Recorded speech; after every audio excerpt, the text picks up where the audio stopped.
ಬೆಳಗಿನ ಬೆಳಕು. ಮನೆ ಮತ್ತು ಹೊಲ. ಯಾಜಕ ಕಾಂಡ ಅಧ್ಯಾಯ 27 14-34. ಲೇವಿ ಕಾಂಡದ ಪುಸ್ತಕವು ಒಂದು ಮೃದುವಾದ ಆದರೆ ಗಂಭೀರವಾದ ವಿಷಯದೊಂದಿಗೆ ಮುಕ್ತಾಯವಾಗುತ್ತದೆ. ಅದೆಂದರೆ ಯೆಹೋವನಿಗೆ ಸೇರಿದ್ದು ಪವಿತ್ರವೆಂದು ಪರಿಗಣಿಸಲ್ಪಡಬೇಕು.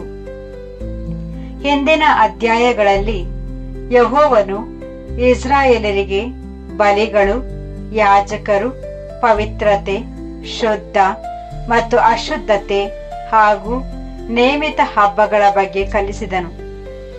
ಈಗ ಮುಕ್ತಾಯದಲ್ಲಿ ಆತನು ಪ್ರತಿಷ್ಠಾಪನೆ, ಮೌಲ್ಯಮಾಪನ, ವಿಮೋಚನೆ ಮತ್ತು ಮಾಲೀಕತ್ವದ ಬಗ್ಗೆ ಕಲಿಸುತ್ತಾನೆ. ಇದು ಸಣ್ಣ ವಿಷಯವಲ್ಲ, ಏಕೆಂದರೆ ಇದು ದೈನಂದಿನ ಜೀವನಕ್ಕೆ ಸಂಬಂಧಿಸಿದಾಗಿದೆ. ಇದು ಮನೆಗಳು, ಆಸ್ತಿ, ಕೆಲಸ, ಪರಂಪರೆ ಮತ್ತು ಹಣವನ್ನು ಮುಟ್ಟುತ್ತದೆ. ಭಕ್ತಿ ಎಂಬುದು ಕೇವಲ ಹೃದಯದ ಒಳಗಿನ ಭಾವನೆಯಲ್ಲ. ಭಕ್ತಿ ಎಂದರೆ ನಿರ್ಧಾರಗಳು, ಆದ್ಯತೆಗಳು ಮತ್ತು ನಾವು ಹೊಂದಿರುವ ವಿಷಯಗಳಲ್ಲಿ ತೋರಿಸುವ ನಂಬಿಗಸ್ತಿಕೆ ಎಂದು ದೇವರು ತೋರಿಸಿಕೊಡುತ್ತಿದ್ದಾನೆ. ಮನೆಯ ಪ್ರತಿಷ್ಠಾಪನೆ. ಯಾಜಕ ಕಾಂಡ 27:14-15 ಯೆಹೋವನು ಮನೆಯ ಬಗ್ಗೆ ಪ್ರಾರಂಭಿಸುತ್ತಾನೆ. ಒಬ್ಬ ಮನುಷ್ಯನು ತನ್ನ ಮನೆಯನ್ನು ಯೆಹೋವನಿಗೆ ಪವಿತ್ರವೆಂದು ಪ್ರತಿಷ್ಠಾಪಿಸಿದರೆ ಯಾಜಕನು ಅದು ಒಳ್ಳೆಯದು ಕೆಟ್ಟದು ಎಂದು ಅದರ ಮೌಲ್ಯವನ್ನು ನಿರ್ಣಯಿಸುತ್ತಾನೆ. ಯಾಜಕನ ನಿರ್ಣಯವೇ ಕೊನೆಯದಾಗಿರುತ್ತದೆ.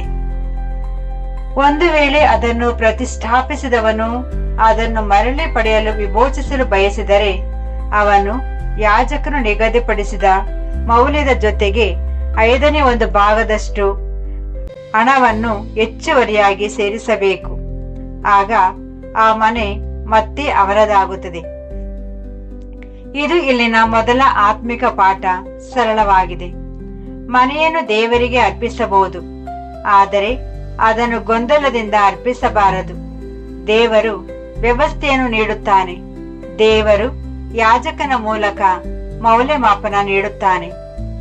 ಇದರ ಭಕ್ತಿಯು ಪ್ರಾಮಾಣಿಕವಾಗಿರಬೇಕು.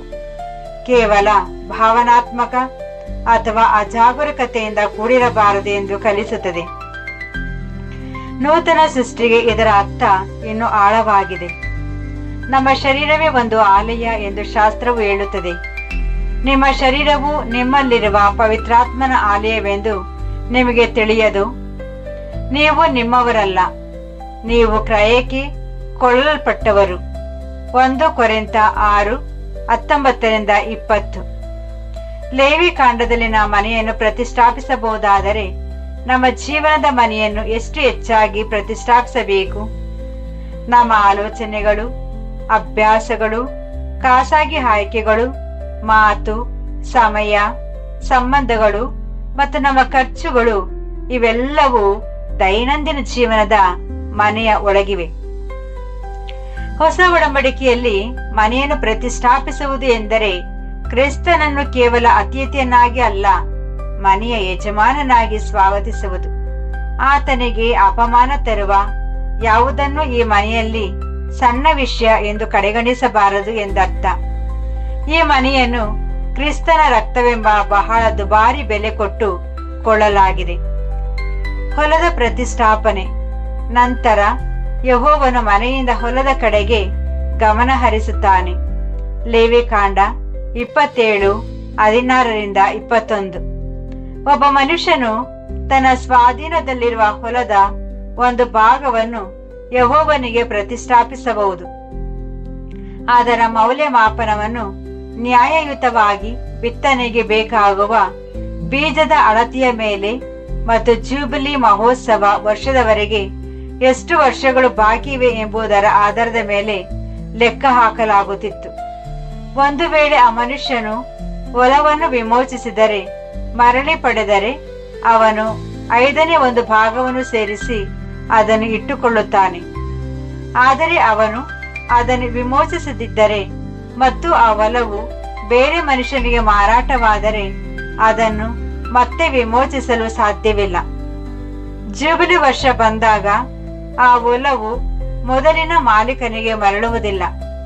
ಅದು ಯೆಹೋವನಿಗೆ ಅರ್ಪಿತವಾದ ಹೊಲವಾಗಿ ಪವಿತ್ರವಾಗುತ್ತದೆ ಮತ್ತು ಅದು ಯಾಜಕನ ಆಸ್ತಿಯಾಗುತ್ತದೆ. ಇಲ್ಲಿ ಒಂದು ಪ್ರಮುಖ ಪ್ರಶ್ನೆ ಏಳುತ್ತದೆ: ಭೂಮಿಯು ಯಾಜಕನಿಗೆ ಹೇಗೆ ಮತ್ತು ಏಕೆ ಸೇರುತ್ತದೆ? ಹೇಗೆ? ವಿಮೋಚಿಸಲು ನಿರಾಕರಿಸಿದಾಗ ಮತ್ತು ವರ್ಗಾವಣೆಯಾದಾಗ ಆ ಪ್ರತಿಷ್ಠಾಪನೆಯು ಶಾಶ್ವತವಾಗುತ್ತದೆ. ಯಾವಾಗ? ಜೂಬಿಲಿ ಅಂದರೆ ಬಿಡುಗಡೆಯ ವರ್ಷದಲ್ಲಿ ಪರಂಪರೆಯ ಆಸ್ತಿಗಳು ಮರುಹಂಚಿಕೆಯಾದಾಗ. ಏಕೆ? ಯೆಹೋವನಿಗೆಂದು ಪ್ರತ್ಯೇಕಿಸಲ್ಪಟ್ಟ ಮತ್ತು ವಿಮೋಚಿಸಲ್ಪಡದ ವಸ್ತುವು ಪವಿತ್ರ ಆಸ್ತಿಯಾಗಿ ಪರಿಗಣಿಸಲ್ಪಡುತ್ತದೆ. ಇಸ್ರಾಯೇಲಿನಲ್ಲಿ ಯಾಜಕರು ಯೆಹೋವನ ಆಲಯ ಮತ್ತು ಸೇವೆಯನ್ನು ಪ್ರತಿನಿಧಿಸುತ್ತಿದ್ದರು. ಲೇವಿಯರಿಗೆ ಅಂದರೆ ಯಾಜಕರಿಗೆ ಇತರ ಕುಲಗಳಂತೆ ಭೂಮಿಯ ಬಾಧ್ಯತೆ ಇರಲಿಲ್ಲ. ಯೆಹೋವನು ಅವರಿಗೆ, ನಾನೇ ನಿನ್ನ ಪಾಲು ಮತ್ತು ಬಾಧ್ಯತೆ ಎಂದು ಹೇಳಿದನು. ಅರಣ್ಯಕಾಂಡ 18:20. ಆದ್ದರಿಂದ ಕೆಲವು ಪವಿತ್ರ ಭಾಗಗಳು ಅವರ ಜೀವನೋಪಾಯಕ್ಕೆ ಆಧಾರವಾಗಿದ್ದವು. ಇಲ್ಲಿ ಒಂದು ನೈತಿಕ ಜ್ಞಾನವೂ ಇದೆ. ದೇವರು ತನ್ನ ಭಕ್ತರು ಹರಕೆಗಳೊಂದಿಗೆ ಆಟವಾಡುವುದನ್ನು ತಡೆಯುತ್ತಿದ್ದಾನೆ. ಒಬ್ಬ ವ್ಯಕ್ತಿಯು ಕೇವಲ ಆತ್ಮಿಕವಾಗಿ ಕಾಣಿಸಿಕೊಳ್ಳಲು ಹೊಲವನ್ನು ಪ್ರತಿಷ್ಠಾಪಿಸಿ ನಂತರ ಅದನ್ನು ಹಗುರವಾಗಿ ಪರಿಗಣಿಸುವಂತಿರಲಿಲ್ಲ. ಜೂಬಿಲಿಯು ಸತ್ಯವನ್ನು ಬಯಲು ಮಾಡುತ್ತದೆ. ದೇವರ ಮುಂದೆ ಆಡುವ ಮಾತುಗಳು ಬರೀ ಧಾರ್ಮಿಕ ಆಚರಣೆಗಳಾಗಬಾರದು. ದೇವರು ವಂಚಿಸಲು ಸಾಧ್ಯವಿಲ್ಲ. ಮನುಷ್ಯನು ಏನನ್ನು ಬಿತ್ತುತ್ತಾನೋ ಅದನ್ನೇ ಕೊಯ್ಯುತ್ತಾನೆ. ಗಲಾತ್ಯ 6:7. ನೂತನ ಸೃಷ್ಟಿಗೆ ಈ ಹೊಲವು ಬಲವಾದ ಆತ್ಮಿಕ ಅರ್ಥವನ್ನು ಹೊಂದಿದೆ. ಶಾಸ್ತ್ರವು ಹೇಳುತ್ತದೆ, ನೀವು ದೇವರ ವ್ಯವಸಾಯವಾಗಿದ್ದೀರಿ, ಅಂದರೆ ದೇವರ ಹೊಲವಾಗಿದ್ದೀರಿ. 1 ಕೊರಿಂಥ 3:9. ನಮ್ಮ ಜೀವನವೇ ಒಂದು ಹೊಲ. ಅಲ್ಲಿ ಬೀಜಗಳನ್ನು ಬಿತ್ತಲಾಗುತ್ತದೆ ಮತ್ತು ಫಲವನ್ನು ನಿರೀಕ್ಷಿಸಲಾಗುತ್ತದೆ. ನಮ್ಮ ನಿರ್ಧಾರಗಳು, ಅಭ್ಯಾಸಗಳು, ಸ್ನೇಹಗಳು ಮತ್ತು ಆಲೋಚನೆಗಳೇ ನಾವು ಬಿತ್ತುವ ಬೀಜಗಳು. ಶರೀರ ಭಾವದ ಕಡೆಗೆ ಬಿತ್ತುವವನು ಶರೀರ ಭಾವದಿಂದ ವಿನಾಶವನ್ನು ಕೊಯ್ಯುವನು. ಆತ್ಮನ ಕಡೆಗೆ ಬಿತ್ತುವವನು ಆತ್ಮನಿಂದ ನಿತ್ಯ ಜೀವವನ್ನು ಕೊಯ್ಯುವನು. ಗಲಾತ್ಯ 6:8. ಹೊಸ ಒಡಂಬಡಿಕೆಯ ಭಾಷೆಯಲ್ಲಿ ಹೊಲವನ್ನು ಪ್ರತಿಷ್ಠಾಪಿಸುವುದು ಎಂದರೆ ನಾವು ಏನಾಗಿದ್ದೇವೋ ಮತ್ತು ಏನು ಮಾಡುತ್ತೇವೋ ಅದೆಲ್ಲವೂ ಯೆಹೋವನಿಗೆ ಸೇರಿದ್ದು ಎಂದು ಹೇಳುವುದು. ಇದರಲ್ಲಿ ನಮ್ಮ ಕೆಲಸ, ಯೋಜನೆಗಳು, ಭವಿಷ್ಯ, ಪ್ರತಿಭೆಗಳು ಮತ್ತು ದೇವರು ನಮ್ಮ ಕೈಗೆ ನಿರ್ವಹಿಸಲು ಕೊಟ್ಟಿರುವ ಪ್ರತಿಯೊಂದು ಬಾಧ್ಯತೆಯೂ ಸೇರಿದೆ. 5ನೇ ಒಂದು ಭಾಗದ ತತ್ವ ಲೇವಿ ಕಾಂಡದಲ್ಲಿ 5ನೇ ಒಂದು ಭಾಗವನ್ನು ಸೇರಿಸುವುದು ತೋರಿಸುವುದೆಂದರೆ ವಿಮೋಚನೆಯು ಲಘುವಾಗಿ ಅಥವಾ ಸುಮ್ಮನೆ ನೆಪಗಳಿಂದ ಮಾಡಲ್ಪಡುವಂಥದ್ದಲ್ಲ. ಅದು ನಿಜವಾದ ಬೆಲೆಯನ್ನು ಒಳಗೊಂಡಿರುತ್ತದೆ. ನಮಗಾಗಿ ವಿಮೋಚನೆಯು ಕ್ರಿಸ್ತನಿಂದ ಮಾತ್ರ ಸಾಧ್ಯ, ಏಕೆಂದರೆ ಆತನ ರಕ್ತದ ಮೂಲಕ ನಮಗೆ ವಿಮೋಚನೆ ಇದೆ. ಎಫೆಸ 1:7. ಆದಾಗ್ಯೂ ಪಶ್ಚಾತ್ತಾಪವು ನಿಜವಾಗಿದ್ದಾಗ ಅದು ಫಲವನ್ನು ನೀಡುತ್ತದೆ. ಜಕಾಯನು ಹೇಳಿದನು, ನಾನು ಯಾರಿಗಾದರೂ ಅನ್ಯಾಯ ಮಾಡಿದರೆ 4ರಷ್ಟು ಮರಳಿ ಕೊಡುತ್ತೇನೆ. ಲೂಕ 19:8. ಪಶ್ಚಾತ್ತಾಪವು ಕೇವಲ ಕಣ್ಣೀರಿನಲ್ಲಿರಬಾರದು. ಅದು ವಿಧೇಯತೆ ಮತ್ತು ಬದಲಾದ ಜೀವನದ ದಿಕ್ಕಿನಲ್ಲಿ ಕಾಣಿಸಿಕೊಳ್ಳಬೇಕು. ಪಶ್ಚಾತ್ತಾಪಕ್ಕೆ ತಕ್ಕ ಫಲಗಳನ್ನು ಕೊಡಿರಿ. ಮತ್ತಾಯ 3:8 ಎಂಬುದು ಈ ನಿಯಮದ ಆಂತರ್ಯವಾಗಿದೆ. ಕೊಂಡುಕೊಂಡ ಹೊಲ ಯಾಜಕ ಕಾಂಡ 27:22-24. ಇನ್ನೊಂದು ಉದಾಹರಣೆಯನ್ನು ನೀಡುತ್ತದೆ. ಒಬ್ಬನು ತಾನು ಕೊಂಡುಕೊಂಡ ಹೊಲವನ್ನು ಯೆಹೋವನಿಗೆ ಪ್ರತಿಷ್ಠಾಪಿಸಿದರೆ ಅದು ಜೂಬಿಲಿ ವರ್ಷದವರೆಗೆ ಮಾತ್ರ ದೇವರಿಗೆ ಸೇರಿರುತ್ತದೆ. ಜೂಬಿಲಿಯ ನಂತರ ಅದು ಮೂಲ ಮಾಲಕನಿಗೆ ಮರಳಬೇಕು. ಅಂದರೆ ದೇವರಿಗೆ ಕೊಡುವ ಭಕ್ತಿಯು ಇನ್ನೊಬ್ಬರ ಆಸ್ತಿಯನ್ನು ಕಬಳಿಸುವ ತಂತ್ರವಾಗಬಾರದು. ದೇವರ ಪವಿತ್ರತೆಯು ಎಂದಿಗೂ ಅನ್ಯಾಯವನ್ನು ಬೆಂಬಲಿಸುವುದಿಲ್ಲ. ಇದು ನಮಗೆ ವಿನಯದಿಂದ ಕೂಡಿದ ಉಸ್ತುವಾರಿಯ ಬಗ್ಗೆ ಕಲಿಸುತ್ತದೆ. ನಾವು ಏನನ್ನಾದರೂ ಕೊಂಡರೂ ನಾವು ವಾಸಿಸುತ್ತಿರುವುದು ದೇವರ ಜಗತ್ತಿನಲ್ಲಿ. ದೇವರ ಗಾಳಿಯನ್ನು ಉಸಿರಾಡುತ್ತಾ ಆತನ ಕೃಪೆಯಲ್ಲಿ ಬದುಕುತ್ತಿದ್ದೇವೆ. ಭೂಮಿಯು ಅದರೊಳಗಿನ ಸಮಸ್ತವು ಯೆಹೋವನದೇ.